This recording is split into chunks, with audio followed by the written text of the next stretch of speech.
we can come back to support structures there. I think moral support is so underrated, and mental being is so underrated in our field for sure, and maybe in other fields as well.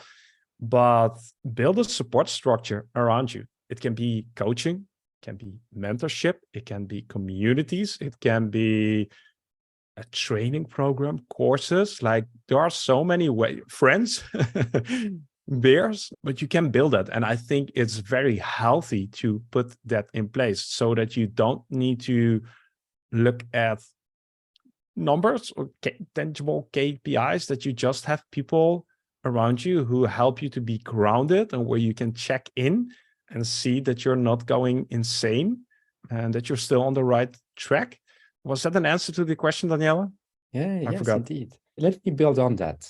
As I'm myself a service design professional, not with that name, with a big organization. And the one thing that I realized is the support part is also a big part on you, which is important to realize. And which means it's like mental health. It's something that you can practice and that you can also systematize. For example, one way to do it, which is very interesting for helping the organization also, is keep a Word document, a Notion document, whatever you like, and put in it every time you do something that has a number attached to it, something, an achievement that you can say, oh, just finished 5 interviews. Yeah. Write down 5 interviews done in that thing. Whenever you work with a colleague and he's doing something great, put that in a list of people to congratulate. And then over a month or 2 months or 3 months, you'll have a list of, okay, these are achievements that I have made, and these are people that we should congratulate. And then share that with the team and your boss. Because then what happens is that you make visible the things that we don't think of measuring. Because there are so many things that we will never think of measuring, but that are very interesting.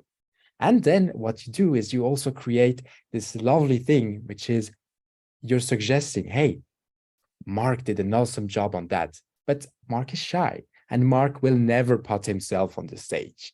And he deserves a prize. These are very simple things that you can do, even if there is no system, no peer review thing. These kind of tiny things can really help. And also, even if you don't send it, you can go back in it and say, oh, wow, fuck. This month, I've been busy. I've been doing things. And, oh, I'm grateful because all of these people have helped me, which can be really helpful. I love it. And I want to add one thing to it. I agree with you that sending it out is not always necessary. But I do think if you have the opportunity to turn this into sort of a small mailing list thing, that helps tremendously. And again, a few people here can comment to that. I started sending out a monthly email to the Circle members.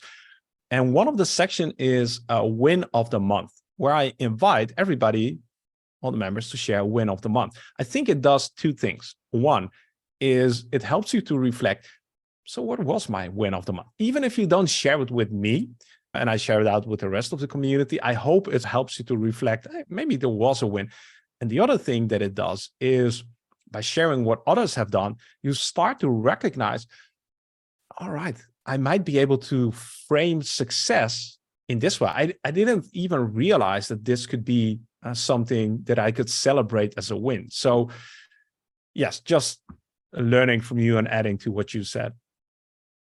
And I know you're also a practitioner of gratitude journals and this kind of stuff. And I'm quite amazed how we often keep this stuff for personal and don't make it for work. And especially in big organizations where you might feel alone from time to time, it's a good practice. And we have a lot that we can steal from mindfulness and all these positive psychology aspects.